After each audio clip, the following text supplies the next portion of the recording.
Bismillahirrahmanirrahim. Alhamdulillahirabbil alamin. La ilaha illallah wahdahu la syarikalah. Lahul mulku wa lahul hamdu wa huwa ala kulli syai'in qadir. Asyhadu an la ilaha illallah wa asyhadu anna Muhammadan abduhu wa rasuluh. Allahumma shalli ala Muhammad wa ala ali Muhammad kama shallaita ala Ibrahim wa ala ali Ibrahim fil alamin innaka Hamidum Majid. Alhamdulillah, dengan izin Allah Subhanahu wa taala, dengan keberkahan dan rizki yang Allah berikan, umur kita masih bisa sampai di pagi ini, tepatnya hari Kamis 1 Oktober atau bertepatan dengan 13 Safar 1442 Hijrah. Hari Kamis 1 Oktober ini kita akan membahas sejumlah masalah yang disampaikan ke forum ini, dan itu akan dibahas dari perspektif Islam. Sahabat-sahabat sekalian, masalah yang diangkat bisa Anda kirimkan lewat email saya, aam@percikaniman.org, atau bisa lewat fanpage saya, @aamamiruddin, juga lewat Instagram saya, aam_amiruddin. Hari ini kita akan bahas pertanyaan-pertanyaan tersebut. Ya, kita awali dengan pertanyaan pertama. Assalamualaikum Ustadz. Waalaikumsalam warahmatullahi wabarakatuh. Ustadz, saya tiap malam Jumat membaca sholawat nariyah. Tapi sekarang saya sudah menghentikannya karena katanya tidak dicontohkan Rasul. Saya minta penjelasan berdasarkan dalil-dalil apakah yang dimaksud dengan sholawat nariyah. Terima kasih. Wassalamualaikum warahmatullahi wabarakatuh. Waalaikumsalam warahmatullahi wabarakatuh. Oke. Sholawat nariyah, ya. Pertama, kita harus sepakat dulu bahwa di dalam surat Al-Ahzab ayat 56, kita disuruh untuk bersolawat. Innallaha wa malaikatahu yusholluna ala nabi ya ayyuhalladzina amanu shollu alaihi wa sallimu taslima. Sesungguhnya Allah dan para malaikat bersolawat untuk Nabi.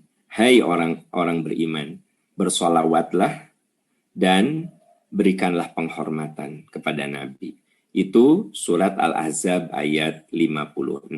Berarti sesungguhnya kita memang dianjurkan untuk banyak bersolawat. Ya, Sallu alayya, dalam hadis riwayat Imam Muslim, Nabi mengatakan, bersolawatlah kepadaku, fa innahu man shalla alayya sholatan sallallahu alaihi biha asyra. Solawatlah kamu kepadaku, maka barang siapa bersolawat untukku 1 kali bersolawat, maka Allah akan bersolawat 10 kali kepada kita. Bersolawat itu artinya memohon keberkahan, memohon kebaikan. Itu namanya solawat. Jadi kita sepakati dulu bahwa solawat itu dianjurkan. Seperti yang dijelaskan di Al-Ahzab ayat 56, dan hadis-hadis sahih dan hadis-hadis sahih yang begitu banyak, salah satunya hadis riwayat Muslim yang tadi saya sampaikan. Nah, ketika turun surat Al-Ahzab ayat 56, sahabat bertanya, "Ya Rasulullah, kaifa nusolli alaika?" Ya Rasulullah, bagaimana cara saya bersolawat kepadamu? Maka Nabi mengatakan, Qulu Allahumma sholli ala Muhammad wa ala ali Muhammad kama shallaita ala Ibrahim wa ala ali Ibrahim fil alamin innaka Hamidum Majid. Lalu Nabi menyuruh agar sholawat ini ditempatkan di saat at-tahiyat. Itu hadis-hadis yang sahih seputar sholawat, ya. Nah, muncul istilah sholawat nariyah. Kalau sholawat yang kita kenal, Allahumma sholli ala Muhammad wa ala ali Muhammad kama shallaita ala Ibrahim wa ala ali Ibrahim fil alamin innaka Hamidum Majid, itu yang kita kenal, yang sudah familiar. Terus ada juga ungkapan sholawat kalau kita menyebut Nabi Sallallahu Alaihi Wasallam, itu kan sholawat juga. Jadi makin banyak kita baca hadis, makin banyak kita menyebut nama beliau, maka sebanyak itu pun kita akan bersolawat. Karena ketika kita mengatakan Nabi Shallallahu Alaihi Wasallam, seperti yang dijelaskan di Al-Ahzab tadi. Nah, lalu apa itu solawat nariyah? Katanya apabila kita membaca solawat nariyah, ya, sebanyak 4.444, maka seluruh persoalan kita akan selesai. Beban-beban hidup kita akan ringan.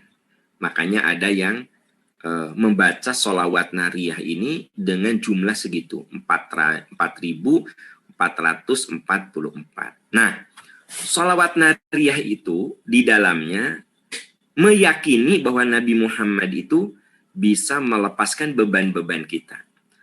Kalau teman-teman ada yang belum tahu sholawat nariyah itu teksnya seperti apa, Allahumma sholli sholatan kamilatan. Allahumma sholli sholatan kamilatan. Ya Allah, limpahkan rahmat dengan limpahan yang sempurna. Wasallim salaman taman ala sayyidina Muhammadin. Dan ya Allah, berikan kesejahteraan kepada Nabi Muhammad dengan kesejahteraan sempurna. Alladzi tanhallu bihil 'uqadu wa tanfariju bihil kurabu. Karena Nabi itu yang membukakan segala ikatan-ikatan kesulitan dan melepas segala beban-beban kehidupan. Wa tuqda bihil hawaij. Karena Nabi itu bisa mewujudkan, bisa melepas berbagai kesulitan, dan watunalu bihir raghaib, dan Nabi itu bisa mewujudkan harapan-harapan kita, wa husnul khawatim, dan bisa menghantarkan kita ke husnul khatimah. Wa yustasqal ghamamu biwajhil karim, dan dengan karunia-Nya, dengan rahmat-Nya, kita akan diberikan rahmat oleh Allah, wa ala alihi wa sahbihi fi kulli lamhatin wa nafasin bi'adadi kullin ma'lumin lak. Itu saudara-saudara yang disebut dengan sholawat nariyah. Dan ini dibaca 4.444 kali, maka Nabi Muhammad akan melepaskan beban-beban kita. Jadi diyakini bahwa itu yang menyebabkan Nabi menolong kita, ya. Kalau kita kritisi, sebenarnya Nabi tidak bisa melepaskan beban-beban kita. Yang bisa melepaskan beban itu Allah Subhanahu wa Ta'ala. Di dalam Al-A'raf dikatakan, Nabi sendiri menyatakan, "Qul la amliku li nafsi naf'an walau dharran." Katakan, aku sendiri, kata Rasul, tidak berkuasa untuk memberikan manfaat dan madarat. Illa masya Allah, kecuali atas kehendak Allah. Jadi Nabi mengatakan, sebenarnya yang melepaskan beban kehidupan, yang melepaskan berbagai kesulitan, itu bukan saya, tapi Allah Subhanahu wa Ta'ala. Nah, dari ayat ini di surat Al-A'raf ada suatu kontradiksi. Kalau di sholawat nariyah itu Nabi yang tadi saya katakan, alladzi tanhallu bihil 'uqadu wa tanfaruju bihil kurabu. Karena Nabi itu bisa melepas ikatan-ikatan kesulitan, bisa melepas beban-beban hidup, ya. Wa tuqda bihil hawaij, dan Nabi itu bisa membuat cita-cita kita ini terwujud. Jadi lebih fokus kepada bahwa Nabi itu bisa membuka ikatan-ikatan yang membebani kita, bisa melepaskan beban-beban kehidupan kita. Kalau sholawat nariyah itu mengandung makna bahwa Nabi Muhammad itu bisa melakukan hal itu. Tapi Nabi sendiri di dalam surat Al-A'raf beliau menyebutkan, "Qul la amliku li nafsi naf'an walau dharran illa masya Allah." walau kunta a'lamul ghaiba lastakthartu minal khairi wa ma massani su in ana illa nadhiru wa basyiru liqaumi yu'minun. Ayat ini mengatakan, aku itu tidak bisa melepaskan beban seseorang. Aku tidak bisa memberikan manfaat atau madorot. Ayat itu mengatakan, in ana illa nadhir. Aku ini pemberi peringatan, wa basyir, pemberi kabar gembira, liqaumi yu'minun. Nah, jadi sholawat nariyah ini bertentangan gitu dengan statement Nabi Shallallahu Alaihi Wasallam. Apalagi keterangan yang mengatakan bahwa siapa yang melakukan sholawat nariyah 4.444, nah itu kan dalilnya riwayat siapa tidak ada kejelasan. Nah, pertanyaan siapa nariyah itu? Katanya, nah ini ada cerita juga. Syekh Nariyah ini adalah seorang sahabat Nabi yang semalaman dia membaca sholawat yang tadi, ya, sholawat nariyah.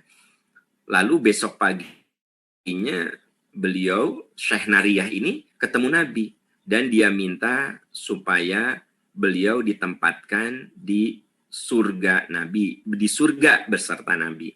Lalu Nabi mengabulkannya. Ya, Nariyah, kamu bakal dengan saya di surga. Nah, sahabat lain minta, ya Rasulullah, saya juga mau. Kata Nabi, kalian nggak bisa. Karena tidak membaca seperti yang dibacakan oleh Syekh Nariyah. Nah, sehingga Syekh Nariyah ini salah satu yang akan menemani Rasul di surga karena membaca sholawat nariyah. Itu cerita. Tapi cerita ini tidak ada dalam riwayat-riwayat mu'tamad begitu. Dan sahabat Rasul itu nggak ada yang namanya Syekh Nariyah. Nggak ada istilah Syekh Nariyah gitu. Ya. Jadi riwayat ini, mohon maaf tanpa mengurangi rasa hormat saya, tidak ada kejelasan. Ini riwayatnya sahih atau riwayat apa gitu, ya.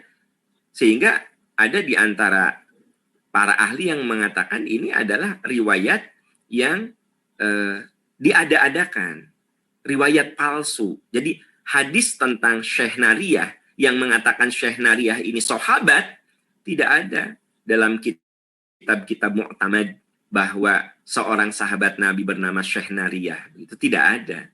Ya. Tidak ada dalil sahih yang mengatakan siapa yang membaca sholawat nariyah 4.444 maka seluruh kesulitannya akan dilepaskan. Tidak ada.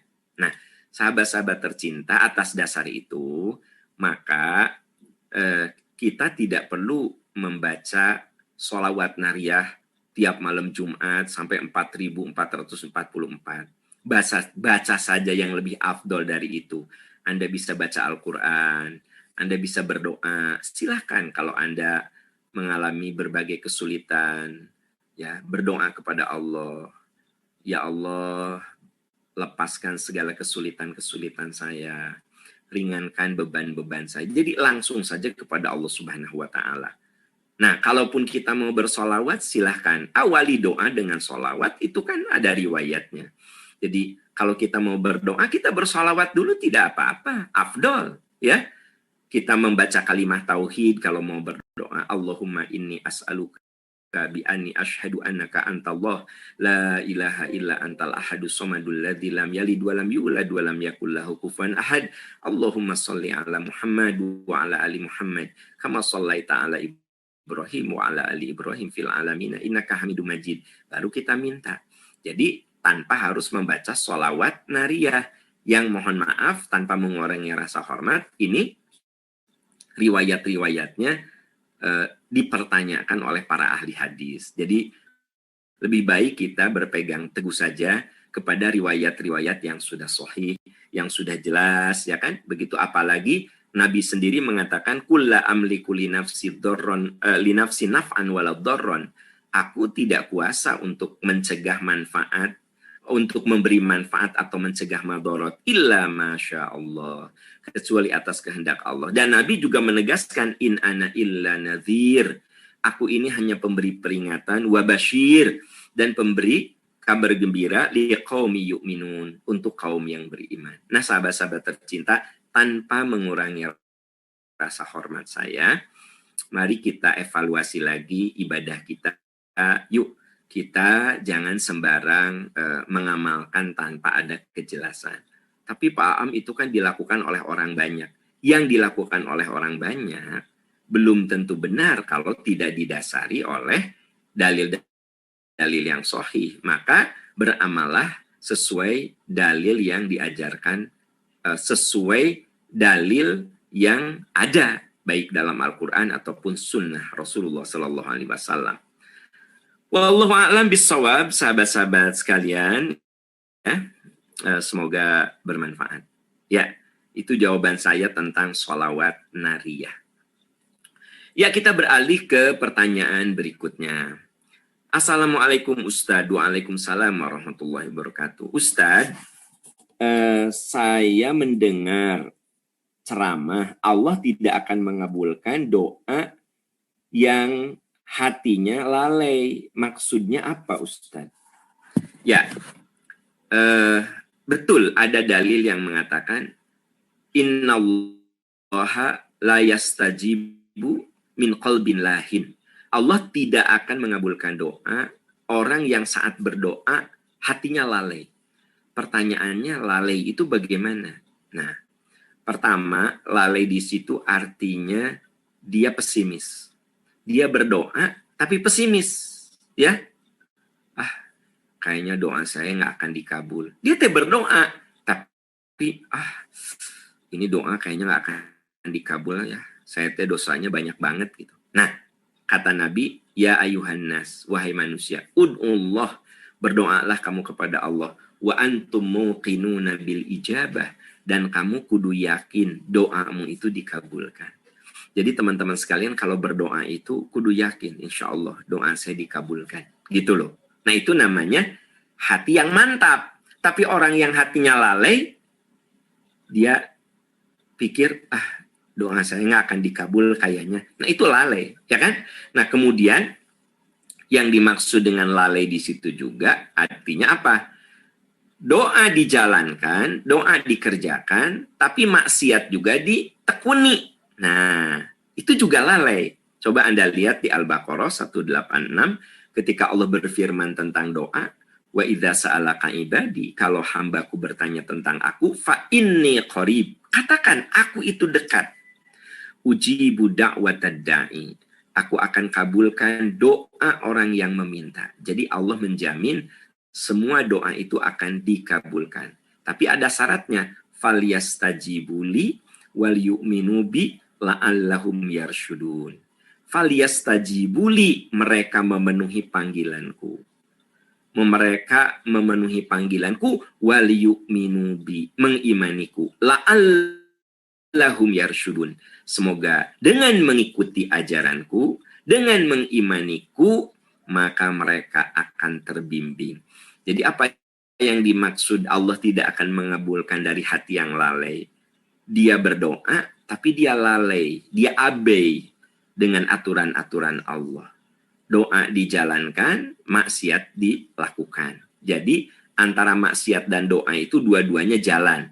Nah, karena salah satu upaya supaya doa kita lebih terkabulkan, ya dosa dan maksiat harus kita jauhi.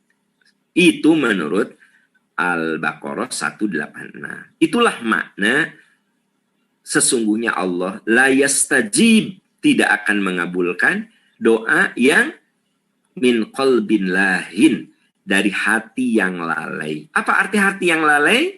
Satu, dia kalau berdoa pesimis. Dua, orang itu berdoa tapi maksiat dijalankan terus. Itu namanya orang yang hatinya lalai. Wallahu a'lam bishawab. Ya, kita beralih ke pertanyaan berikutnya. Assalamualaikum Ustadz. Waalaikumsalam warahmatullahi wabarakatuh. Ustadz, dalam konteks poligami yang benar, apakah menurut aturan agama seorang suami berpoligami itu harus restu istri pertamanya atau bagaimana? Mohon penjelasan. Ya, kalau Anda lihat surat An-Nisa tentang poligami, Di situ ada firman Allah, fankihu ma taba lakum minan nisa'i mathna wa thulatsa wa ruba'a fa in khiftum alla ta'dilu fawahidatan. Di ayat itu tidak ada penjelasan bahwa seorang suami yang akan berpoligami harus minta izin kepada istrinya. Tidak jadi persyaratan. Yang jadi persyaratan itu harus adil. Jadi persyaratan poligami itu bukan izin istri, tapi adil. Coba Anda lihat di surat An-Nisa, ya. Nah, di situ ada ungkapan yang jelas sekali. Kalau kamu tidak bisa berlaku adil, fawahidatan. Berarti syarat poligami itu bukan izin istri, tetapi adil, gitu. Ya. Nah, hanya tentu saja seorang suami yang berpoligami wajib memberitahu istrinya. Karena ada ayat lain yang mengatakan wa ashiruhunna bil ma'ruf. Hendaklah kamu memperlakukan istrimu dengan baik. Jadi kalau kita gabung berbagai ayat tadi jelas sekali satu, bahwa ketika seorang suami berpoligami tidak ada syarat izin istri. Ya, tapi sebaiknya seharusnya dia memberitahu istri. Kan beda ya. Kalau minta izin berarti kalau istri tidak mengizinkan pernikahannya tidak sah ya. Tapi kalau memberitahu ya memberitahu. Beda antara meminta izin dan memberitahu. Nah, yang menjadi syarat dalam poligami itu fa illam ta'dilu fawahidatan. Kalau kamu tidak bisa berlaku adil, maka satu saja. Berarti syarat poligami itu adil. Nah, yang namanya adil itu bukan sama rata, tapi adil itu proporsional. Dan salah satu bentuk keadilan adalah suami yang berpoligami haram membohongi istri. Kan ada, mohon maaf, suami poligami tapi istri pertamanya nggak tahu. Sehingga dia berdusta kedua belah pihak. Berdusta ke istri yang keduanya, berdusta ke istri yang pertamanya. Pasti banyak dusta. Tapi kalau terbuka, jujur, ya tidak ada dusta. Misalnya hari tertentu memang di istri kedua. Hari tertentu di istri pertama. Nah, tapi orang yang tidak berterus terang kepada istri pertamanya, pasti dia banyak alasan. Ya, keluar kota lah, ada kerjaan lah, itulah, inilah. Jadi tidak ada kejelasan begitu. Nah, makanya yang paling utama dalam poligami itu adil. Yang namanya adil itu tidak ada kebohongan. Jadi salah satu bentuk ketidakadilan seorang suami yang berpoligami, dia tidak memberitahu istri pertamanya. Itu sudah bentuk ketidakadilan. Jadi kalau ada orang poligami tapi istri pertamanya nggak tahu, nah itu si suami tadi sudah tidak berlaku adil sebenarnya. Tidak berlaku adil. Nah itu padahal syarat dari poligami itu adil, ya, bukan izin istri, tetapi adil. Nah, saya bilang yang namanya adil bukan sama rata, bukan, tetapi sesuai porsinya, ya, sesuai porsinya. Salah satu porsinya adalah wa ashiruhunna bil ma'ruf. Si laki-laki ini, si suami ini harus memberitahu istri pertamanya supaya tidak ada kebohongan demi kebohongan. Coba Anda perhatikan, orang yang berpoligami tanpa sepengetahuan istrinya, ya, itu pasti dia akan melakukan kezoliman. Bisa zolim ke istri pertamanya, bisa zolim ke istri keduanya. Kebohongan demi kebohongan akan dia lakukan, ya. Dan ini seringkali terjadi karena banyak orang yang konsul ke saya, dia jadi istri kedua, akhirnya dia terzolimi. Kenapa? Karena memang ya suaminya tidak jelas datangnya, ya. Kadang datang sehari, ya, hilang 3 bulan. Kenapa? Ya karena suaminya nggak ada kesempatan untuk datang ke istri keduanya. Kenapa? Ya karena istri pertamanya nggak tahu. Sehingga benar-benar waktunya itu tidak jelas begitu. Itu kan siapa yang dizolimi? Istri kedua. Atau sebaliknya, ada istri pertama yang bingung, ini suaminya kok nggak pernah pulang ya. Terus kalau ditanya tugas lah. Nah, berarti dia bohong sama istri pertama. Jadi apa itu? Zolim itu. Jadi, saudara-saudaraku tercinta, poligami itu ada syariatnya di dalam Al-Quran. Tetapi persyaratan-persyaratannya kudu dipenuhi. Persyaratannya satu, berlaku adil. Dari kata berlaku adil, maka ada konsekuensi-konsekuensi berikut. Tidak boleh membohongi istri pertamanya. Ya, kenapa? Kalau membohongi, kalau tanpa sepengetahuannya, saya yakin akan terjadi ketidakadilan. Ya, akan terjadi ketidakadilan. Wallahu a'lam bishawab. Ya, kita beralih ke pertanyaan berikutnya. Ya. Assalamualaikum Ustadz. Waalaikumsalam warahmatullahi wabarakatuh. Ustadz, misalnya seorang istri pisah ranjang setahun. Masa idah sudah terlewati. Semenjak dia ditalak apakah masa idah itu berlaku semenjak suami ditalak atau sesudah putusan cerai dari pengadilan? Mohon jawaban. Ya tentu saja karena yang menentukan sah dan tidaknya perceraian itu hakim. Jadi dihitungnya dari ketok palu pengadilan. Makanya kalau cerai urus ke pengadilan, jangan dibiarkan begitu saja. Kenapa? Ya supaya ada kejelasan hukum, ya. Jadi yang menentukan cerai Anda sah dan tidak nanti pengadilan. Itu sebabnya kalau Anda bercerai bukan sekedar saya ceraikan kamu, ya. Nanti apa yang terjadi? Suami sewenang-wenang menceraikan Anda atau seorang istri menggugat cerai suaminya. Nanti ada kesewenang-wenang. Terus untuk apa ada hakim? Supaya mengadili di antara orang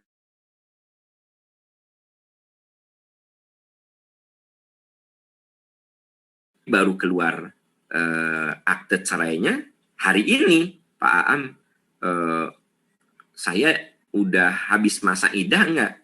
Ya enggak lah, kan coba di akte cerai Anda masa idahnya setelah Anda 3 kali bersih, 3 kali suci. Tapi Pak Am, saya udah 3 tahun. Iya, tapi dalam hukum yang dipegang itu adalah apa yang ditetapkan oleh hakim, gitu.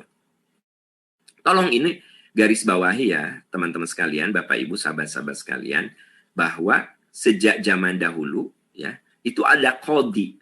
Qadhi itu yang menentukan, yang menetapkan, yang memutuskan. Dalam perselisihan rumah tangga itu ada qadhi, ya. Ya tentu kalau zaman dulu tidak ada secarik akte cerai gitu.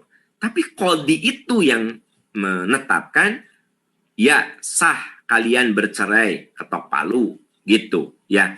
Karena qadhi ini yang akan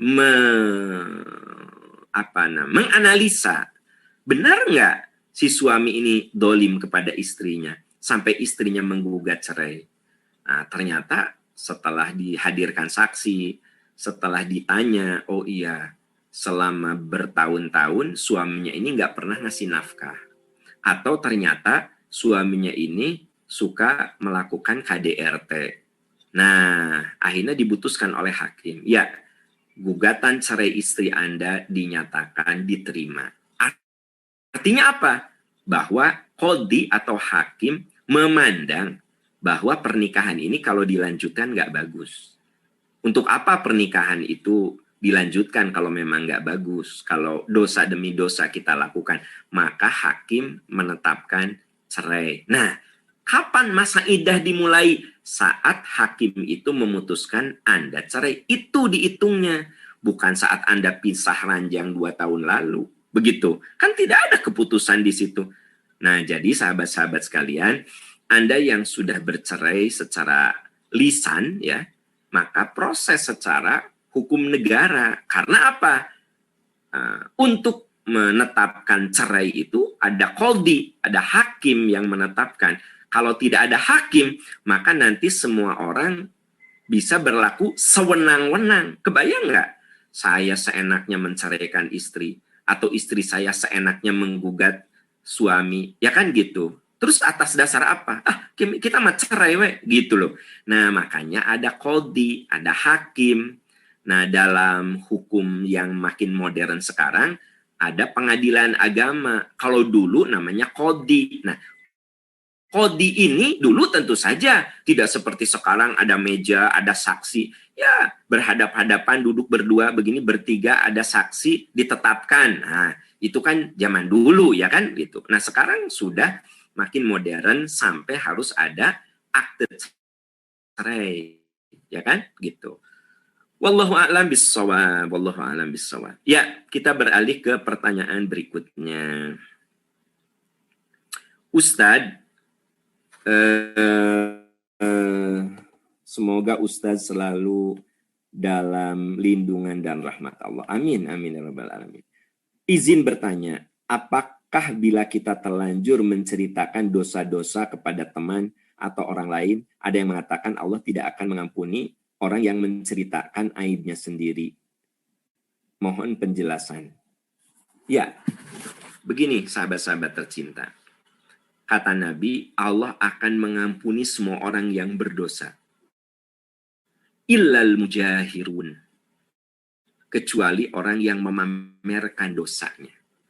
Siapa yang memamerkan dosa? Anda berbuat maksiat, Anda ceritakan sama teman Anda, sama sahabat Anda. Tahu nggak? Allah itu sudah menutup aib Anda. Ku Allah teh udah ditutup aib Anda teh. Ku Anda dibuka. Allah tidak akan ampuni. Makanya jangan suka memamerkan dosa, apalagi bangga.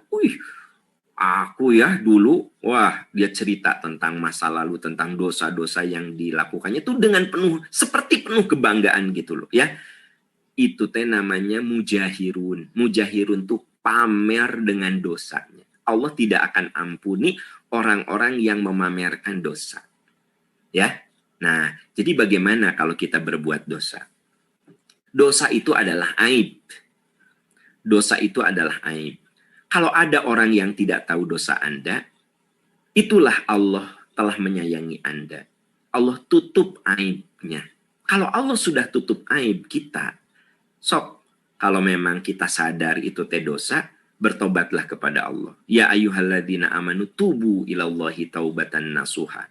Asa rabbukum ayyukafir ankum sayiatikum. Hai orang yang beriman, taubat kamu yang sungguh-sungguh. Semoga dengan taubatmu itu Allah mengampuni kesalahanmu. Jadi Allah itu maha sayang, saudara-saudara sekalian. Kalau kita berbuat maksiat saja, jangan suka dipamerkan. Ya, apalagi dengan penuh kebanggaan. Tidak boleh. Tapi apa? Bertobatlah dan tutuplah aib kita. Kalau tidak ada orang yang tahu dosa kita, maksiat kita, ya, itu cirinya Allah sayang. Allah tutup aib kita. Kok Anda dipamer-pamerkan, dibangga-banggakan, maka Allah tidak akan pernah mengampuni. Tolong ini catat. Ini hadis sahih bahwa semua dosa akan diampuni kecuali orang yang pamer dengan dosanya. Aduh Pak Am, saya mah udah nggak tahu waktu itu saya teh suka cerita dosa-dosa saya. Oke. Nah, itu juga kan bagian dari apa? Dari ketidakmengertian Anda gitu. Maksudnya ya karena Anda boleh jadi tidak paham ya. Tidak paham begitu. Kalau memamerkan dosa itu sebuah dosa.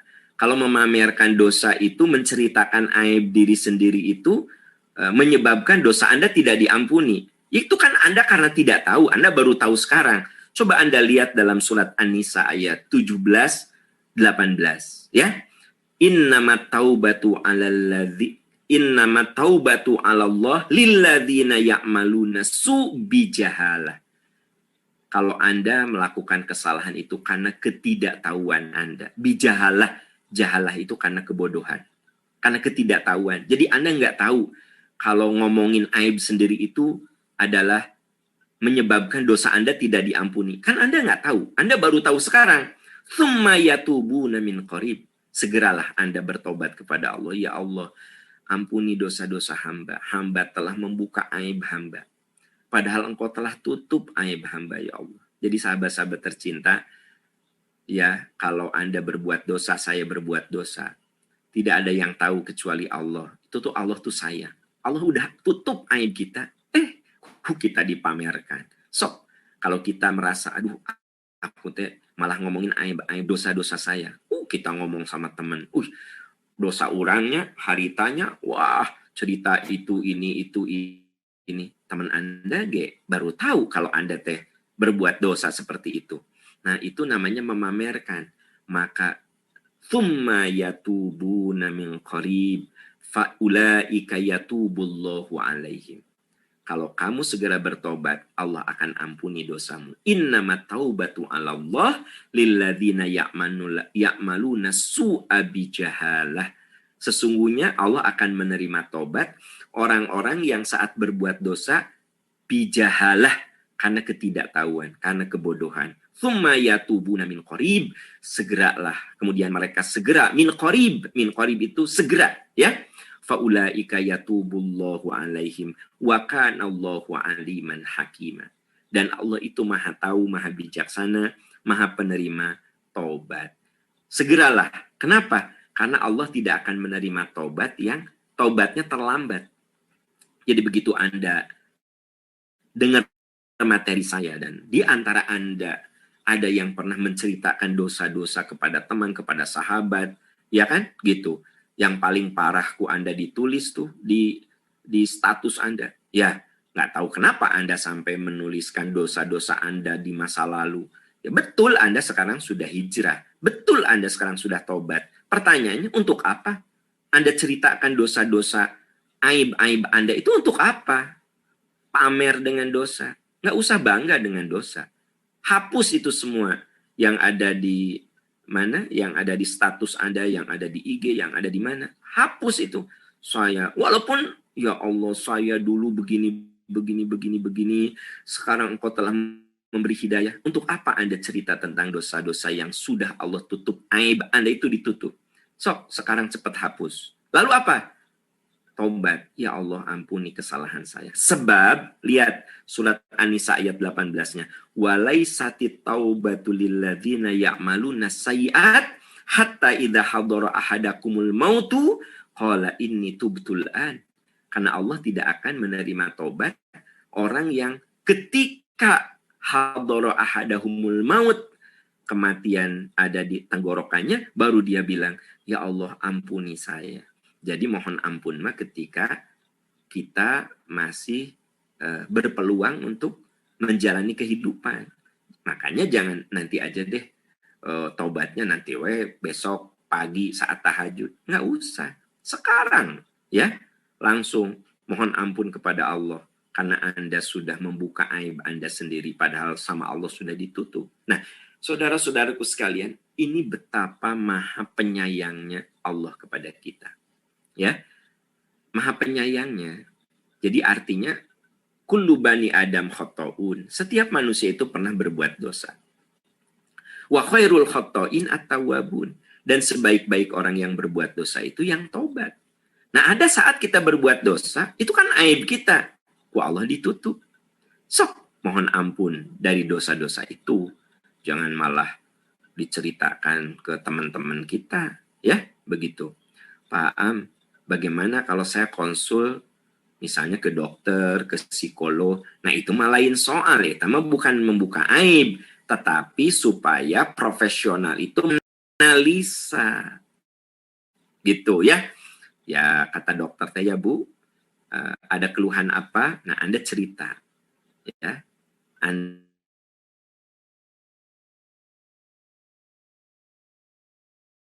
begini. Sekarang saya mengalami ini. Nah, itu mah boleh. Karena Anda kan bukan mengumbar aib. Tapi Anda minta kepada profesional untuk membantu menyelesaikan problem Anda. Gitu. Ada orang yang datang ke psikolog. Ya, psikolog perlu menggali kenapa Anda mengalami hal itu. Lalu psikolog nanya itu, nanya ini, Anda jawab. Supaya beliau bisa menganalisa, bisa membuat pemetaan. Oh, beliau dengan ilmunya itu bisa menganalisa. Kayaknya ini ada kaitan dengan kesalahan orang ini. Maka si psikolog itu akan mentreatment rasa bersalah dia. Nah, itu mah kan nggak masalah. Tidak ada masalah. Ya. Nah, yang bermasalah itu yang ya asal cerita aja. teman-teman gini-gini ya, kalian perlu tahu ya, gue tuh dulu ya, wah cerita. Nah itu yang dikatakan Allah tidak mengampuni orang-orang yang memamerkan. Nah, maka coba Anda lihat surat An-Nisa ayat 17 dan 18, segeralah mohon ampun karena Allah akan menerima taubat orang yang melakukan kesalahan bijahalah, karena ketidaktahuan, karena ketidakmengertian. Tsumma yatubuna min qarib, segera bertobat. Dan jangan sampai tobat kita terlambat, hatta idza hadara ahadahumul maut, jangan sampai syakaratul maut sudah ada di tenggorokan, qala inni tubtul an, ya Allah aku tobat sekarang. Nah, jangan sampai terlambat dari pertobatan. Bapak Ibu sahabat-sahabat sekalian, itu yang bisa saya jawab, yang bisa kita bedah bersama tentang kasus-kasus yang diangkat di forum bedah masalah percikan iman. Kalau yang saya sampaikan dirasa ada yang penting, Anda bisa lihat lagi di YouTube saya, Aam Amiruddin Official Channel. Bahkan kalau menurut Anda, ini ada sisi yang harus saya sampaikan ke orang lain, ya Anda bisa share. Anda bisa share materi yang ada di YouTube saya, di Aam Amiruddin Official Channel, untuk niatnya satu, kemanfaatan dan kemaslahatan. Ya, sahabat-sahabat sekalian, itu yang bisa kita bahas, dan insya Allah hari Sabtu ada kajian Al-Hikmah Ajari Aku jam 19.30. Ya, hidup itu hanya dua, belajar dan mengajar. Yang saya maksud mengajar bukan mengajar dalam arti mengajar itu bagian dari profesi. Ada yang memang profesinya sebagai guru, profesinya sebagai dosen, ya, sebagai instruktur. Jelas itu mah akan terbahas. Tapi jangan salah, kita jadi ayah sebagai pengajar. Kita jadi suami sebagai pengajar untuk istri kita, untuk anak-anak kita. Anda sebagai istri pengajar, ya, untuk anak-anak Anda. Nah, jadi kita ini hidup dua. Kalau nggak belajar, ya mengajar. Kalau nggak belajar, ya mengajar. Begitu. Nah, jadi yang dimaksud ya Allah ajari aku, itu artinya bagaimana kita menjadi pembelajar dan bagaimana kita jadi pengajar. Karena hidup itu dua. Kalau nggak belajar, ya mengajar. Kan gitu. Nah, sahabat-sahabat tercinta, itu akan dibahas di kajian Al-Hikmah. Insya Allah pada hari Sabtu jam 19.30. Dan saya ucapkan jazakumullahu khairan katsira pada sahabat-sahabat yang sudah menitipkan rezekinya untuk keabadian. Ya. Rezeki yang teman-teman titipkan untuk pembangunan masjid itu untuk keabadian. Bersama membangun istana di surga. Yuk, bersama kita membangun istana di surga. Seperti janji Rasul, man bana masjidan lillah, banallahu baitan fil jannah. Siapa yang membangun masjid karena Allah, Allah akan berikan istana di surga. Bersama membangun istana di surga dengan berkontribusi, berwakaf untuk pembangunan masjid percikan iman. Alhamdulillah 40% pembangunan ini sudah kita selesaikan. Perjalanan masih 60% lagi, tapi saya yakin masjid ini akan selesai sesuai dengan yang dijadwalkan. Karena semua yang mendengarkan materi ini adalah orang-orang yang ingin membangun istana di surga nanti. Saya yakin sahabat-sahabat sama seperti saya, cita-citanya ingin membangun istana di surga. Bersama membangun istana di surga dengan berwakaf untuk pembangunan masjid percikan iman. Sahabat-sahabat gampang saja, tinggal transfer ke Bank Mandiri, hafalkan nomor rekeningnya atau catat atau langsung buka catatannya, tulis 13.000 1300 kosongnya 3 kali 910 50008, kosongnya 3 kali 50008 atas nama Yayasan Percikan Iman untuk wakaf pembangunan masjid. Juga sahabat-sahabat tercinta bisa bersedekah untuk keberkahan keluarga kita, usaha kita, anak cucu kita. Yuk, Anda infak dakwah. Kita ada program menyebarkan Al-Quran ke masjid-masjid, menyebarkan buku, ya, menyebarkan dakwah Islam ke pelosok-pelosok. Jadi ada yang settle, yaitu pembangunan masjid, tapi ada juga yang kita sebar, ya. Nah, itu masuk dalam program infak dakwah. Sahabat-sahabat bisa transfer ke Bank Mandiri 13.054.54.1100. 13.054.54.1100. Nawaitunya infak dakwah. Infak dakwah. Tapi kalau nawaitunya wakaf 13.911.50.008. Ya. Sahabat-sahabat sekalian, demikian pertemuan kita pada pagi ini. Insya Allah besok hari Jumat kita akan membahas bedah buku ketika dosa tak dirasa. Kalau hari Jumat biasa kita kajian tematik diambil dari buku yang saya tulis, yaitu ketika dosa tak dirasa. Demikian saudara-saudaraku tercinta, semoga Allah memberkahi kita. Subhanaka Allahumma wa bihamdika asyhadu an la ilaha illa anta astaghfiruka wa atubu ilaik walhamdulillahirabbil alamin. Wassalamualaikum warahmatullahi wabarakatuh.